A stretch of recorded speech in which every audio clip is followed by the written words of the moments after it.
sevib, endi topdim deganingda. Butun dunyo qarshi tursa ham u insonni oldidan ketmaslikka tayyor bo'lib, yonib turganingda, u insonni o'zidan bu xohish chiqib seni tashib ketsa, bu juda ham og'riqli. Hech qaysi insonni daldasi, maslahatlari, takliflari senga kerak emas.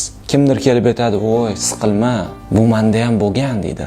Lekin ikkita inson hech qachon bir xil sevmaydi. Yo boshqa birov kelib aytadi, "Hali kuchli bo'lasan" deydi. Muammo shundaki, bizga kuchli bo'lish ham kerak emas u paytda. Chunki biz uchun juda ko'p narsalar qadr-qimmatini yo'qotadi. Maqsadlar, ertangi kunga bo'lgan umid, ishonch ketgandan keyin insonning kuchli bo'lishi nima kerak unga? Hayotda ba'zan shunaqa.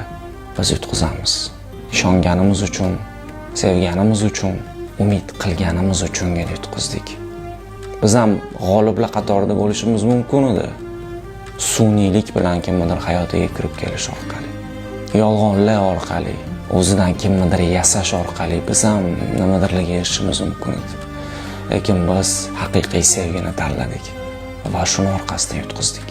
Hamma ham haqiqiy sevgini qabul qila olmaydi. Hamma ham sevish va sevilish uchun biz bilan munosabatga kirishmaydi. Bu hayot. Buni tan olish kerak. Eng to'g'ri yo'l narsani qabul qil.